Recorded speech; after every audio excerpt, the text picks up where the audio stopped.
Niko sambamba. Yeah. Sema kupotea.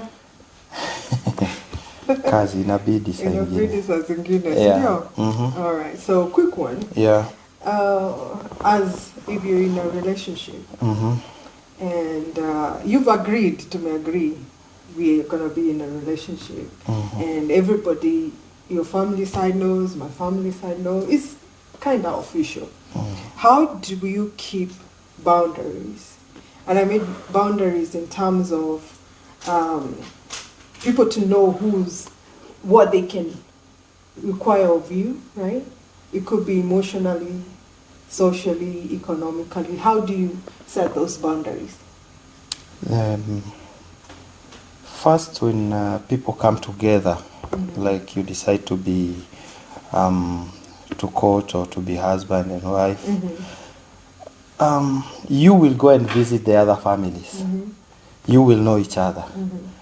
Then after there, maybe if they like you, they will be free to talk to you. And the biggest part is when now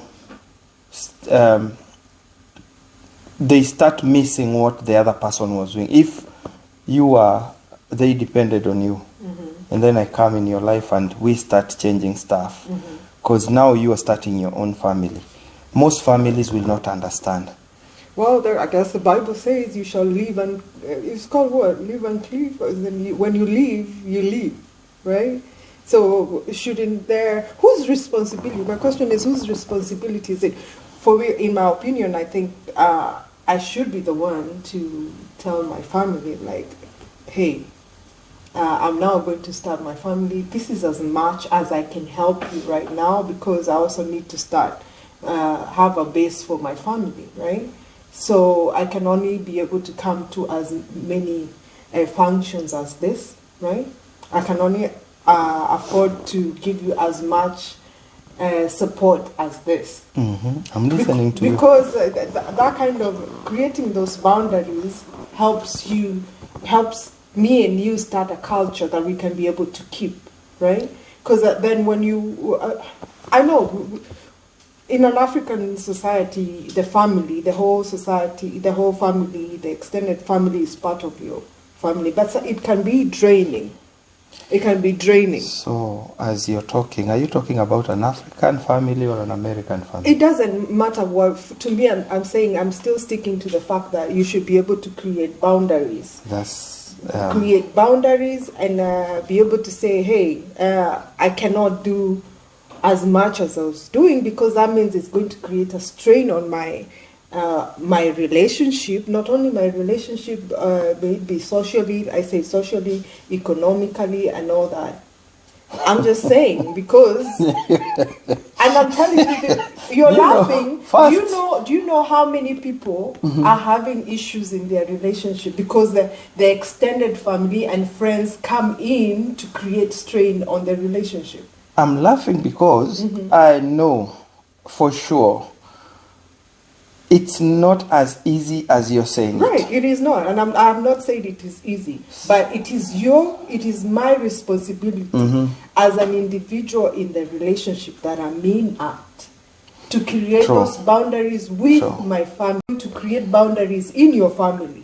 No, you can't. It is me. In my own, in your own, and I do my own. And do your own. So when you fail to create boundaries with your family, and I fail to create boundaries with my family, what happens?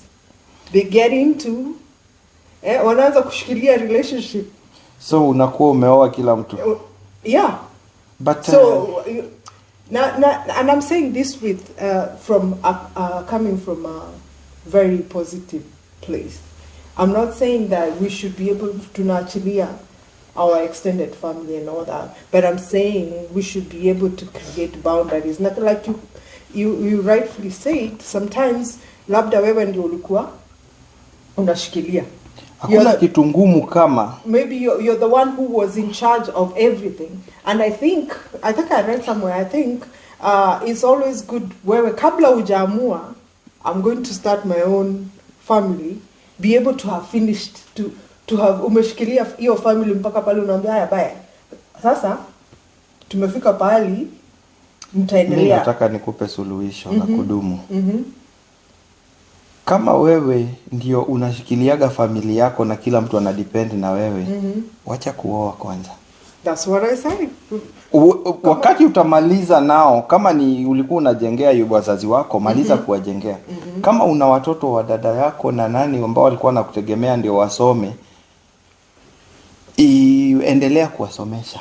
Yes. Alafu siku utamaliza nao, sasa enda uintroduce mpenzi wako kwao. I agree. Lakini before umpeleke pia ukue umesawazisha kila kitu. Create boundaries. Uambie sasa nimefanya ile nilikuwa nafaa kufanya. I built. Let me go.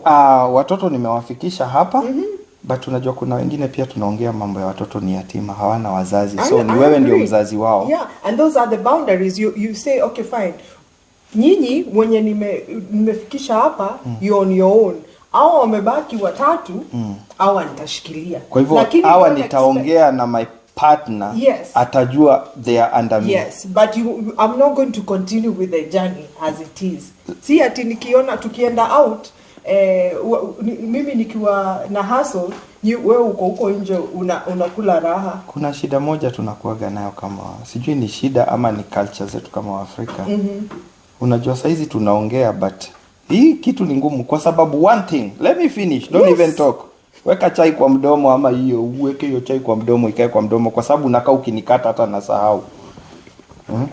Sasa shida ni moja.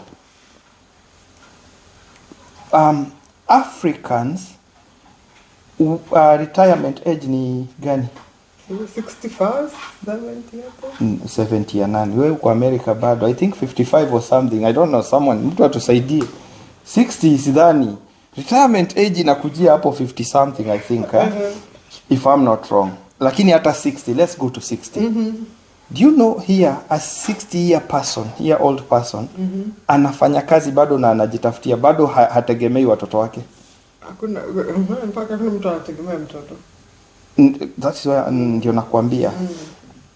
Hategemei mtu yoyote kama mtoto ama hata government ama nini. Bado anajifanyia kazi zake. A 70-year-old still anaenda kazi. 80-year-old utapatana na my line. It's true. But in Africa tuko na hiyo ukisha retire umeshachoka akili, unasahau kwamba uko na energy. So unakaa kwanza the worst thing about our system ni mtu anaendaga anapewa pesa zake za retirement kama ka package unakachukua kote, unaenda unakamaliza. Ukishakamaliza inakuwa aje? Haukuwa na any retirement plan but ulikuwa umenunua assets kama tushamba. Unaanza kuuza kamoja kwa kamoja. Unashika kashamba, unauza. By the time unaanza kujistabilize, sababu ulishazoea maisha, unalipwa mshahara every time. Na hakuna kitu hatari kama mshahara bila mpango. So how do these boundaries, how does this affect? That's what I'm saying. These people will depend on you while they are still young, they can work. So utapata mzazi amekupigia simu anataka pesa. Unaelewa? Na wewe ndio unaanza familia yako. So yule ambaye uko naye anashindwa kuelewa, unalea kwenyu, unalea huku, uko na majukumu mengine, so hakuna siku wale watai kukuachilia hata ukitaka, cause hawana otherwise. So what are you saying? I am saying this is a very hard decision, but hivyo tu bado itakuja na mimi vile nimekuambia, fix everything you need to fix if you're the person kwa sababu mara nyingi hata utaambiwa tulikusomesha. Do you know tungekuwa mbali hata kama si wewe na elimu yako we spent ndio usome. So pia wewe tuonee huruma, utusaidie hapa na pale. I understand, and it should never be a guilt trip that kwa sababu ulisomeshwa and all that. And that's why I'm saying lazima pia tukue na hizo boundaries. Na hivyo unasema ile point na agree na wewe, kama wewe ndio tegemeo, if you're the one, make sure you have taken care of everything. Usiende kuoa. You're not ready to marry. You are already married to your family. You have a family already. Take care of that family. Then when you make sure that family is stable, now you can marry and make yours stable too. Otherwise mtagwaruzana. Aya, tuambieni how I know this is something that people have asked us to talk about, because that means it's something that is affecting a lot of people. How do we start creating these boundaries with our families? I have a solution for that. If I am with you and also we have our own bills, then we can sit with you can sit with your people, I can sit with my people if they are depending on me, and make it clear my bills have come to this far. So I don't have the money that I had before I got to these bills. So this is the much I can give. Live and cleave. I think once you decide, kama mtoto wako amekwambia I'm going to start my own family, even as parents and siblings should be able to say, okay, fine, we are letting you go start your family. We are letting you go start your family. And then pale kwa boundaries ndio nasema we agree. Just like you said, okay, fine, kuna let's say for instance, nilikuwa nakuja every weekend, for instance. I was coming to see you every weekend. Now I'll be saying, okay, I'll see you once a month. That is creating a boundary. If I was giving financial support, like let's say 10,000, unasema, okay, fine. Sasa, you have to manage this 5 or this 6 because I have my own responsibilities. Do you know why many shemejis wanachukia wale wamekuja kwa? Ndio tunachukiwa sana. Yeah, sababu ya hizo. Wanaona mashemeji wengi wanachukiana kwa sababu ya hiyo. Wewe uliingia kwa nini yao. So kwa sababu hao hawataki kuelewa ya kwamba son yao ama daughter yao ameingia. Lakini unajua in our setting as Africans, as a man is the one who provides. Yeah? And if now what we have today, even a woman can provide for her family. Unaweza kuta you have elder brothers, but you are the one who got lucky and got a job. Your elder brother and their kids and everyone, they will be depending on you. So when I come to your life, they will hate me because I'm taking, you know. To agree at this point, to agree for this session, to agree first. Mtu kwanza afinish responsibility. Ajaribu kama watoto walikuwa shule, make sure wamefika pali wanaweza jitegemea. Then you decide, okay, fine, now it's time for me to get into a relationship, a serious relationship for that matter. Shule hata si issue kwa sababu mimi na wewe tunaweza plan vile kulipa hiyo shule. Shida inakujanga hizi pesa zenye ulikuwa unaitishwa anytime anyhow. Tumeona kaplot mahali tunafaa tuweke down payment. Leta pesa. Tumeona hiyo ndio inaletaga shida. How are you guys dealing with this? How are you dealing with creating boundaries well? I would say, please comment and let us see and hear your opinions. Yeah. Because this is a wide debate. Hii haiwezi isha leo hata tukitaka. Yeah, I don't know.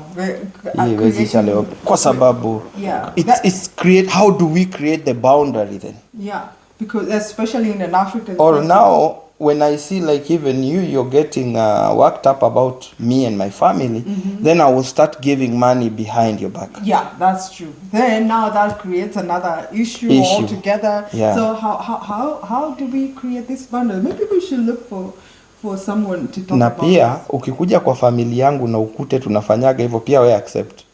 Aje? Sikuishi hivyo ulitukuta. Hawezi kuja utuchange pia. Mimi nakuuliza from the first day. Unasomesha mtu?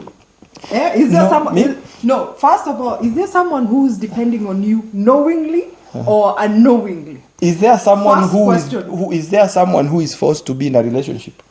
Go and study. If you see this is not my part of kama hii si my cup of tea, wachana nayo. Is there someone depending on you knowingly or unknowingly? I need to know. That is the first question.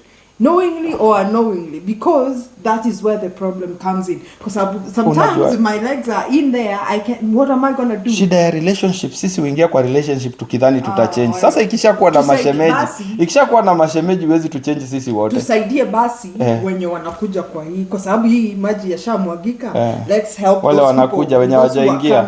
Enda ustudy mashemeji wako, ukiona wako na hiyo manini, wachana naye, tafuta mtu mwingine. Maybe I'm on the fact that ask someone, is there someone depending on you knowingly or unknowingly, and if they're depending on you, at what level are they depending on you? Kama ni kitu mnaeza, then that's good. If it's not something that you cannot do, then you say, okay, fine, wewe enda umalizane. Do you know it's very easy to stop a relationship that is starting than stopping a family that was there? Yeah, that's what I'm saying. Ask those questions. And with that, bye.